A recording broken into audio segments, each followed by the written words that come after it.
Teresa Peroni faced hardship throughout her life, starting in her childhood.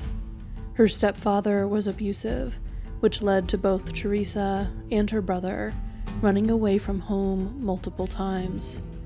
She suffered from epilepsy that was difficult to control, and her seizures made it difficult for her to hold a job. In 1974, when she was 18, Teresa ran away to Texas and got married. She believed that her life was finally on track. Unfortunately, that sense of stability was short-lived.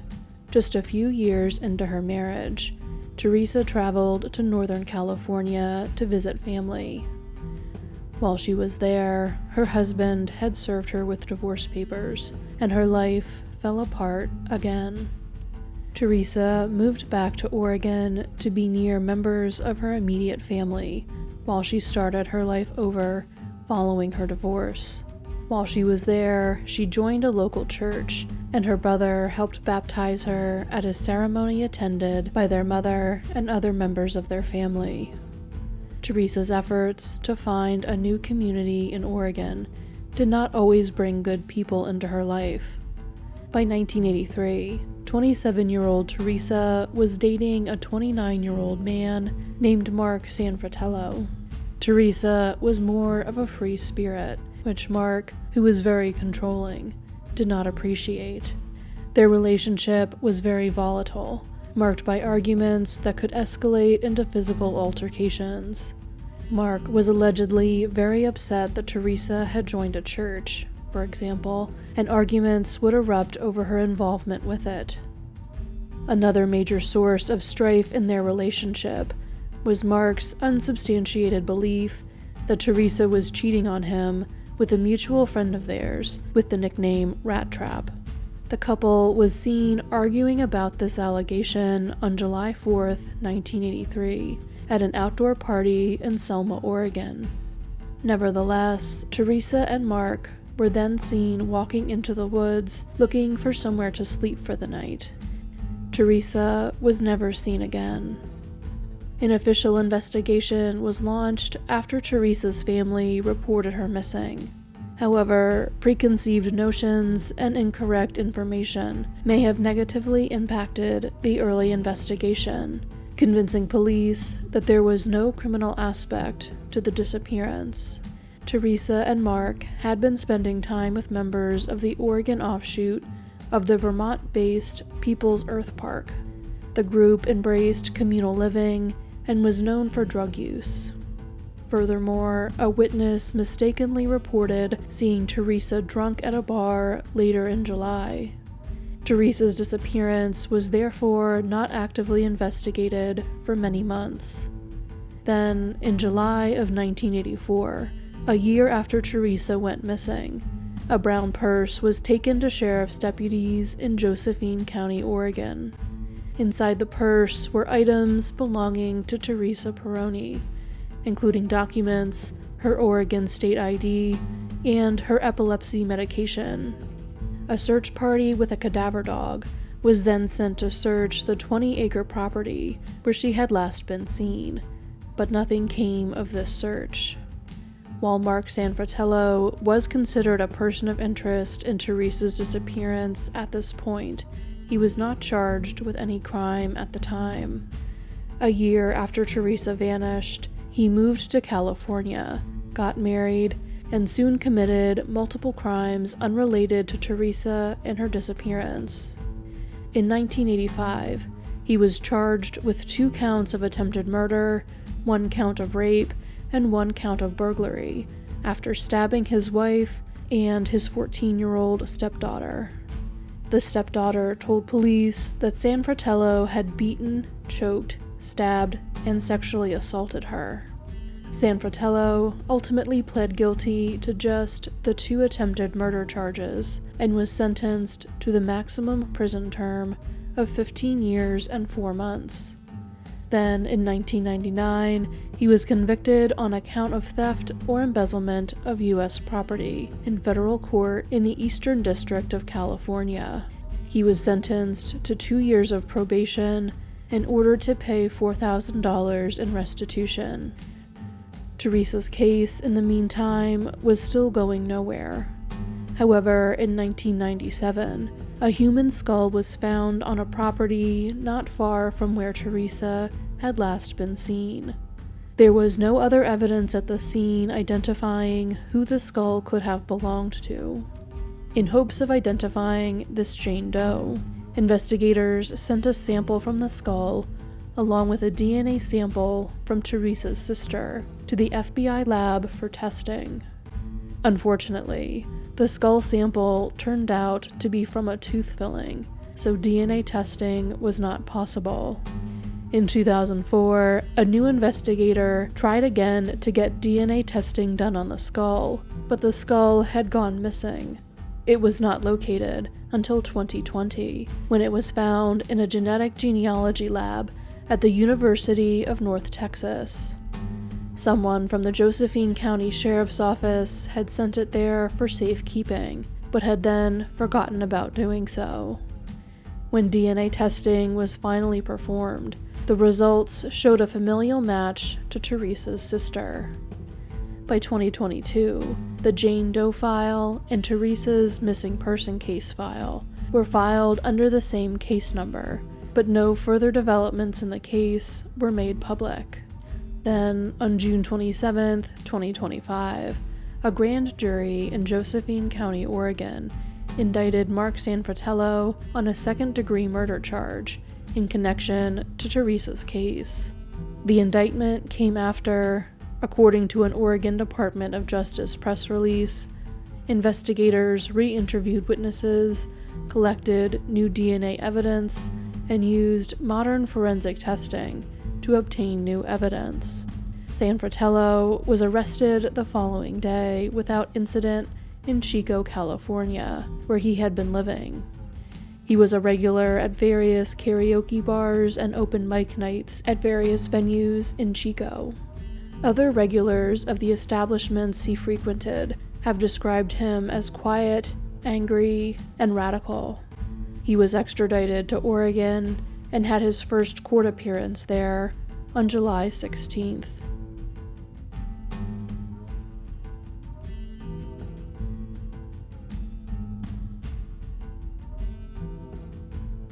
"34-year-old Demond Taylor worked as a campus police officer at the Florissant Valley campus of St. Louis Community College. Prior to working there, he had been a security officer at St. Louis University and then a member of the Berkeley and Jennings police departments. On June 20th, 2008, Demond was driving in his white 1997 Chevrolet Cavalier to go pick up his two sons. Tragically, he never made it. He was driving on Page Boulevard in St. Louis and stopped at a red light at the intersection at Academy Avenue. There, Demond was shot in his car several times by someone in a different vehicle, which then sped away from the scene. Demond was pronounced dead at the scene. There was no obvious motive for the murder. According to Demond's family, he had no enemies. He was not wearing his uniform at the time of the shooting, so he could not have been killed as an act of random aggression against law enforcement. Almost immediately after Demond was killed, police were already telling his family that the murder had been a case of mistaken identity. A decade after Demond's murder, witness statements would corroborate that theory, but, frustratingly, it would take an additional 7 years for police to publicly disclose that and make an arrest. On August 23, 2025, the day before what would have been Demond's 52nd birthday, a press conference was held to announce that 46-year-old Brandon Levy was charged with first-degree murder in connection to Demond's case. Levy had been identified as one of the people who shot into Demond's car by a witness in July of 2018. The witness was allegedly present for the shooting and stated that Levy had mistaken Demond for a member of a rival gang. A second witness, one of Levy's cousins, also told police that Levy had shot Demond in a case of mistaken identity. However, no charges were filed at the time. Then, in July of 2025, a third witness, someone else who claimed to have been present for the murder, told police the same story, that Levy had shot Demond because he mistook him for a member of a rival gang. This led to Levy finally being arrested and charged. St. Louis Circuit Attorney Gabe Gore has stated that, presumably due to the ongoing legal proceedings, his office cannot comment on why charges were not filed against Levy after the two witnesses identified him in 2018. He has also said that the case against Levy is based largely on witness testimony.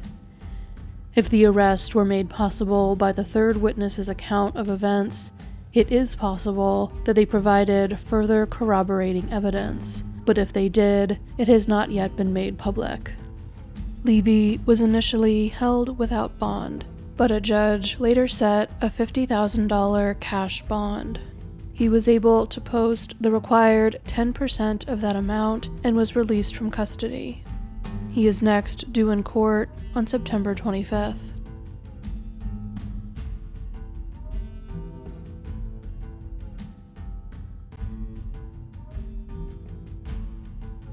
On the morning of July 19th, 2005, a mourner went to the Cristo Rey Cemetery on the outskirts of Cotulla, Texas, a small town outside of San Antonio, to pay their respects at the grave of a relative.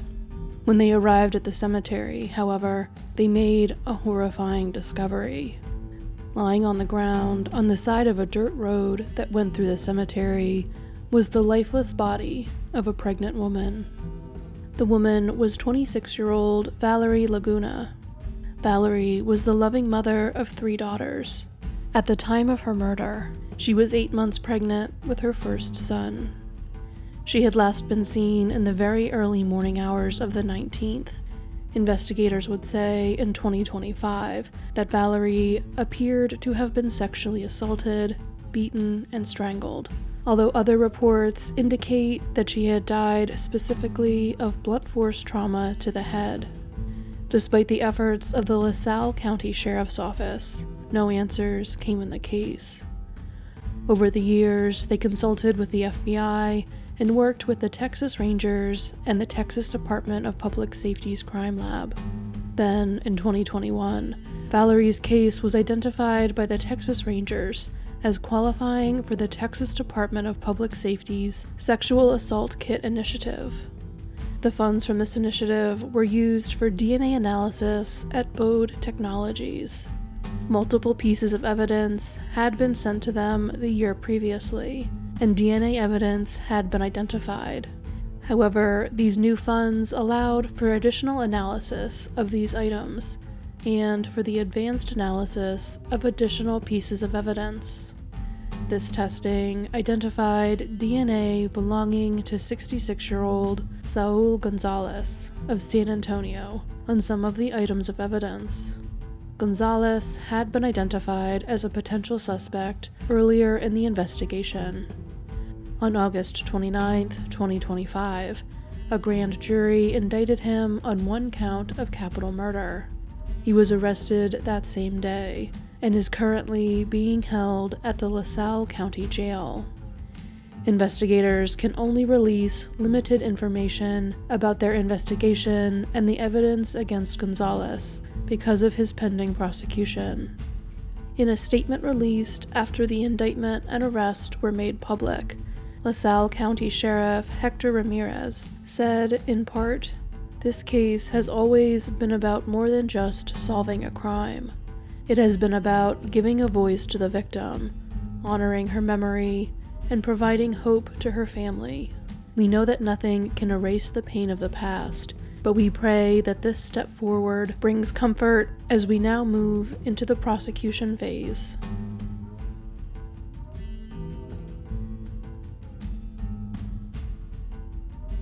In 2003, 50-year-old Paul Herlihy was living on Nashua Street in Milford, New Hampshire. He had purchased his house the previous December, with plans to live in one part of it and open an antique store in the other.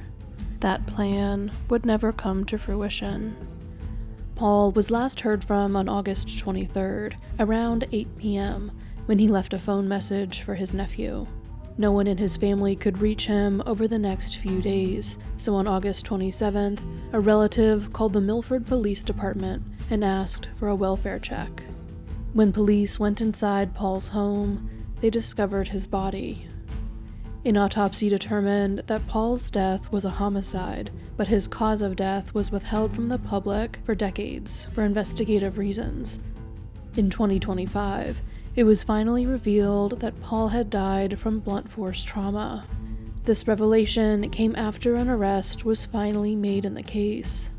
On June 29, 2025, Massachusetts State Police arrested 39-year-old Douglas Herlihy in Saugus, Massachusetts, on a fugitive from justice warrant. He was facing extradition to New Hampshire, where he was being charged with 2 counts of second-degree murder, one for knowingly and the other for recklessly, causing the death of Paul Herlihy. He is also charged with falsifying physical evidence, a Class B felony, for allegedly moving or concealing the body. Douglas Herlihy is the youngest of Paul Herlihy's 4 sons. He was just 17 years old at the time of the murder. Very little information about Paul's murder had been made public prior to the arrest, but a 150-page affidavit released after the arrest included many disturbing details. Douglas Herlihy had been a troubled teenager, and his father Paul had been doing whatever he could to try and help him. But Douglas's resistance to his efforts created conflicts between them. Douglas had been living with his mother in Melrose, Massachusetts, but Paul made him move in with him in New Hampshire in hopes of getting him away from bad influences and off of drugs. Paul also paid off 2 of his sons' drug debts to help free him from that world. Douglas had a criminal record consisting of offenses related to drugs and theft. He told friends that he hated his father and wanted to kill him.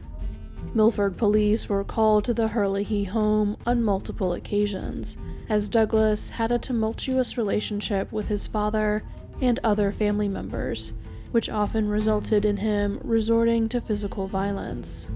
Just prior to Paul's death, Douglas was facing charges for stealing his car. In March of 2003, Douglas and Paul's relationship improved some when Paul allowed Douglas to get his driver's license.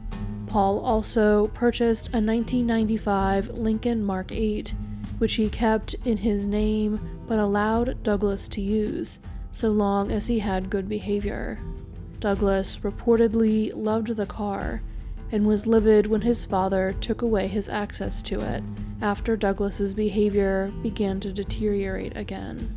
Paul threatened to sell the car, but Douglas took the keys and left in it.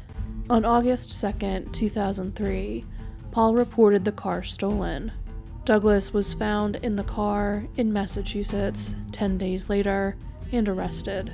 Paul took Douglas to the Milford police station to self-surrender on the charge on August 18th. Douglas ultimately pled guilty and was given a 90-day suspended sentence. When Paul left his final message for his nephew on August 23rd, he was crying and upset because Douglas had left home again. Investigators say they can only place Paul's time of death as sometime between 8 p.m. on the 23rd, when he left a message for his nephew, and when his body was discovered on the 27th. However, witness testimony detailed in the affidavit indicates that Paul was most likely killed late on the 23rd or early on the 24th, according to testimony from Douglas's girlfriend at the time of the murder. She had gone with Douglas to his father's house on August 24th. Douglas told her that his father was away.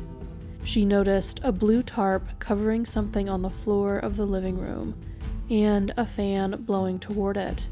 Douglas claimed that he and his father were doing some work on the house. They went into Douglas's room, and he behaved normally the entire time she was there. When police entered the home on August 27th, They found hundreds of flies and the strong stench of decomposition.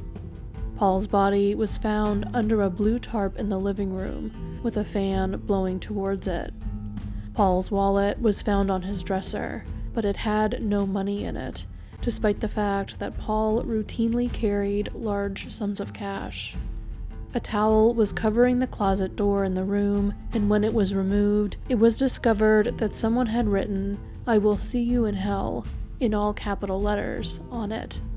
Blood splatter analysis revealed that Paul had been attacked near his front door. It was also determined that objects from the kitchen, including the refrigerator, had been moved into the living room after Paul was attacked. According to the 2025 affidavit, a palm print found on the back of the refrigerator was found to be a positive match to Douglas. Douglas Herlihy continued to have run-ins with the law after his father's murder. On one of these occasions, he was arrested on July 2, 2020, in Melrose, Massachusetts, on unrelated charges. While in custody, he repeatedly kicked at the plexiglass in the booking area. A police officer told him to stop, or he would receive an additional charge for damaging property. Douglas then told him, "That's what I do. I beat cases. I beat my first body when I was 17. The officer took this to mean that Douglas had killed someone when he was 17.